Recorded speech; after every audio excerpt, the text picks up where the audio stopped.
안녕하십니까. 여러분을 회계와 세법의 늪에서 구해주고 싶은 구세주 구쌤입니다. 자, 이번 강의는 종합원가 계산에 대해서 설명을 드리도록 하겠습니다. 자, 종합원가 계산에 앞서서 우리가 크게 이 종합원가 계산이 뭔지부터 먼저 확인해 보도록 하겠습니다. 자, 종합원가 계산 이 파트를 하기 전에 제일 먼저 제품 생산하는 방법에 따라서 됐습니까? 생산 방식에 따라서 우리가 두 가지로 구분할 수 있어요. 뭐가 있냐면 개별원가 계산이라는 게 있고 종합원가 계산이라는 게 있습니다. 저 두 가지가 항상 상대 비교될 겁니다. 그래서 수업 목적으로 하시는 분들 같은 경우는 이 두 가지를 비교하는 내용이 많이 시험에 출제될 겁니다. 그래서 이 내용에 대해서 정확하게 좀 숙지를 부탁드리도록 하겠습니다. 자, 개별원가 계산과 종합원가 계산의 차이가 뭐냐? 제일 먼저 둘의 생산 방식이 달라요. 생산 방식이. 개별원가 계산 같은 경우에는 주문 생산 방식입니다. 주문 생산 방식. 일반적으로. 자, 주문 생산 방식이다 보니까 주문을 하는 사람마다 품종이 다양할 수밖에 없겠죠. 그래서 품종이 다품종, 그 다음에 수량은 소량으로 생산하는 경우가 대부분일 겁니다. 됐습니까? 자, 그런데 종합원가 계산 같은 경우에는 예측 생산 방식이라고 우리가 얘기를 하고 있어요. 뭐냐? 누군가가 주문을 한 게 아니라 시장 상황을 봤을 때 이만큼 소요될 거라고 가정을 하고 우리가 생산을 하는 겁니다. 그래서 보통 이 종합원가 계산하는 경우에는요, 품종이 많지는 않습니다. 소품종. 근데 뭐 거의 단일 품종이 많을 거예요. 자, 그 다음에 생산량은 대량 생산이 될 겁니다. 됐습니까? 자, 이렇게 종합원가 같은 경우에는 예측 생산이기 때문에 얼마나 시장 수요가 있을까를 예측을 잘 하셔야 된다는 겁니다.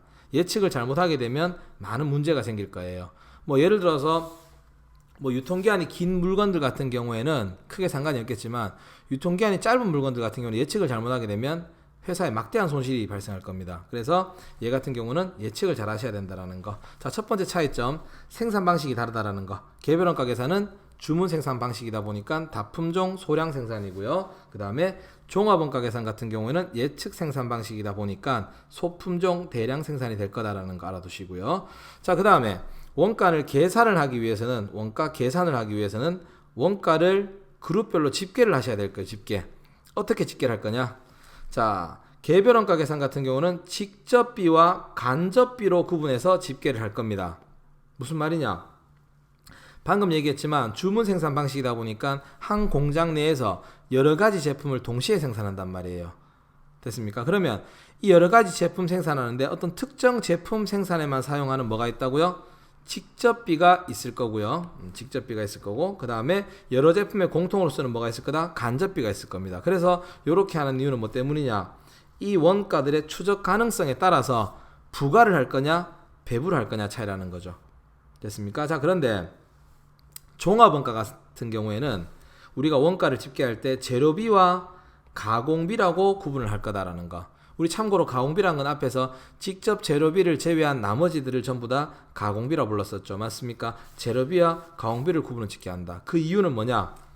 투입 시점이 다르기 때문에 그래요. 투입 시점이 다르다. 무슨 말이냐? 대표적으로 제가 라면 만드는 회사를 한번 말씀을 드려보겠습니다. 라면 만드는 회사. 자, 일반적으로 봤을 때 어떤 회사가 라면을 생산한다 이거죠. 그럼 이렇게 생산 라인이 쭉 있을 거예요. 여기에 착수, 이렇게 완성. 그러면 여기까지 공정들을 나눠서 봤을 때, 이렇게 나눠서 봤을 때 이럴 수가 있다는 거죠. 라면을 만드는데 주된 재료는 뭡니까? 밀가루겠죠. 맞습니까? 그럼 여기서 반죽을 할 거고 면을 뽑을 거고요. 그 다음에 튀길 거고요. 그 다음에 또 건조를 시킬 거고. 됐나요? 그 다음에 포장을 할 거고요. 됐나요? 요렇게 단계들을 거칠 거란 말입니다. 자, 그러면 일반적으로 라면 생산의 가장 주된 재료는 밀가루가 될 겁니다. 밀가루. 이 밀가루는 보통 언제 투입되느냐? 초반에 전량 투입된다는 얘기입니다. 맞죠? 그러면 이렇게 생각해 보자고요. 밀가루는 어차피 초반에 다 들어갔으니까 완성품 하나에 들어가는 밀가루 양이나 여기에 있는 밀가루 양이나 공정 진행 중인 물건에 대한 밀가루 양은 동일하다는 얘기죠. 그런데 가공비 같은 경우에는 요 각각 부서에 가장 대표적으로 인건비가 있을 겁니다. 이 인건비는 공정을 지날 때마다 하나의 인건비가 계속 발생할 거예요. 이렇게. 맞습니까? 그래서 일반적으로 봤을 때 가공비는 공정이 진행될 때마다 균등하게 발생한다고 볼 수 있어요. 그래서 가장 큰 차이가 뭐냐? 재료비는 초반에 다 투입되고 가공비는 균등하게 발생하기 때문에 발생하는 시점이 다르다라는 거죠. 그래서 우리가 원가를 짓게 할 때 재료비와 가공비로 나눠서 한다라는 거 알아두시고요. 자, 그 다음에 계산의 가장 중요한 핵심은 뭐냐?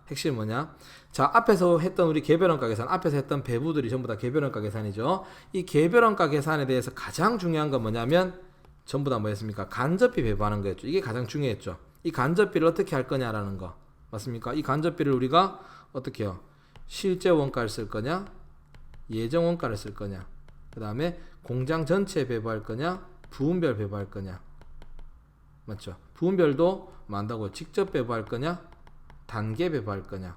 상호 배부할 거냐? 여러 가지를 배웠죠. 맞죠? 단일 배부할 거냐? 이중 배부할 거냐? 이런 것들. 그래서 이 간접비 배부가 가장 중요하다고 배웠습니다. 맞습니까? 간접비에 따라서 제품의 원가가 달라질 거니까. 자, 그런데 종합원가 계산 같은 경우는 가장 중요한 게 뭐냐? 완성품 환산량을 산출하는 겁니다. 이게 무슨 말이냐? 자, 예를 들어서 제가 말씀드릴게요. 아까 전에 라면 생산한다 그랬죠. 자, 예를 들어서 우리 회사가 한 달 동안 총 제조 원가를 100만원 투입했다고 그럴게요. 라면 생산하는데, 자, 근데 라면을 생산해서 완성품을 몇 개 만들었느냐? 10,000개를 만들었다고 하겠습니다. 몇 개 만들었다고요? 10,000개. 그러면 우리가 100만원의 원가를 투입해서 10,000개를 만들었으니까 동일한 라면을 10,000개를 만들었죠. 그러면 100만원 나누기 10,000개 하시게 되면 만다고 개당 라면 한 개당 만다고요? 100원이다 라는 게 계산대가 나올 겁니다. 맞죠? 그런데 여기서 문제가 이 제조원가를 투입해서 전체 다 완성했으면 괜찮은데 이런 경우가 발생할 수 있죠. 현재 미완성되어 있는 뭐도 있을 수 있다? 그렇죠. 제공품이 있을 수 있다는 얘기죠. 20,000개가 있다 이거죠. 그러면 이 총 제조원가를 투입해서 완성품만 만든 게 아니라 제공품도 만들었단 말입니다. 맞죠?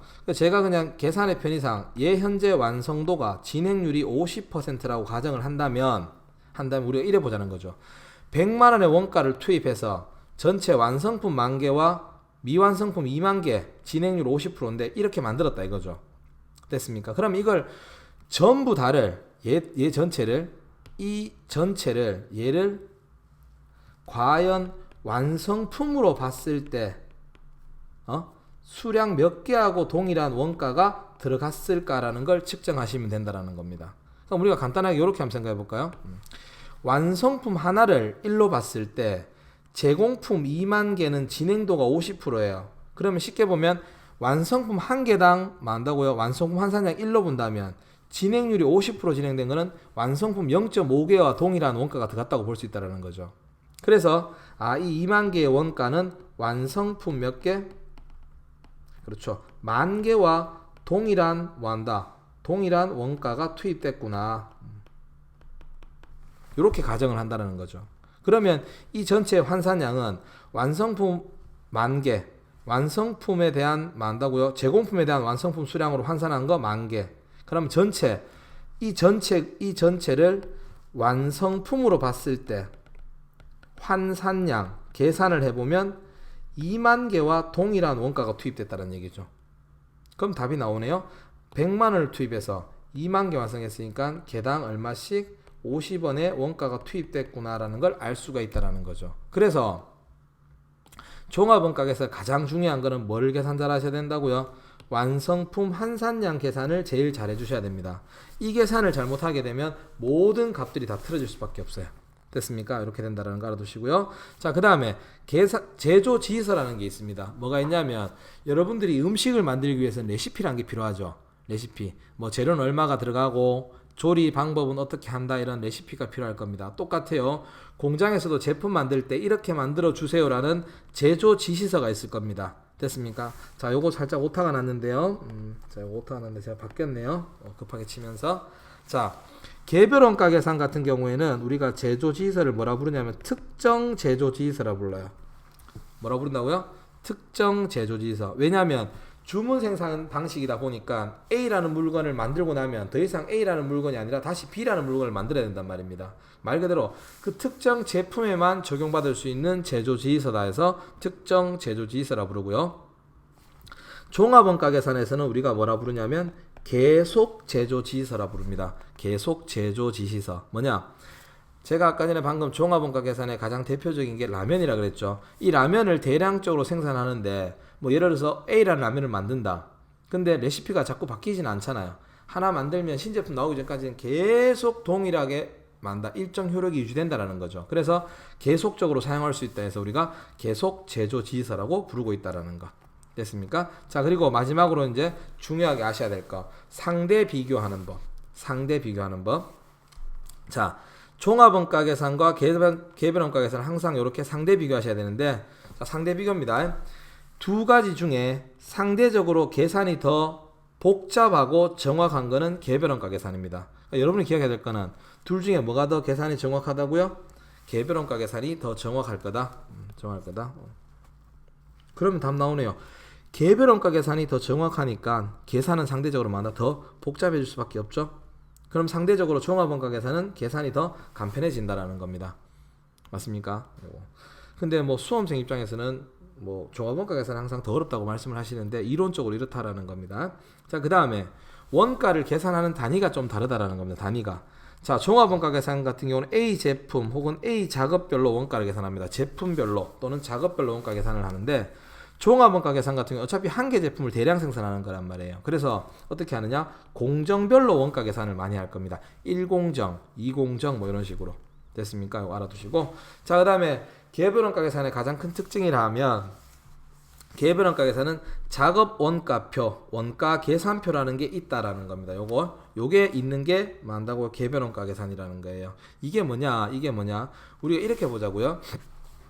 개별원가 계산 같은 경우에는 A, B, C라는 제품을 여러 가지 만든단 말입니다. 그러면 계정 과목도 A 제공품, B 제공품, C 제공품 이런 식으로 만다. 계정 과목을 별도로 설정해서 가다 보면 주문 생산 방식이다 보니까 새로운 물건 나올 때마다 계정 과목을 다 새로 설정해야 된단 말입니다. 맞죠? 되게 귀찮죠. 이래 돼버리면 회사가 한 5년만 지나도 제공품 계정만 해도 수십 개가 돼버릴 거예요. 이건 너무 불합리하다. 이거는 좀 너무 그렇다 이거죠. 그래서 어떻게 하느냐? 그냥 이렇게 하지 말고 통합해서 제공품이라고 만다고요? 기록을 하시고 어떻게 하느냐?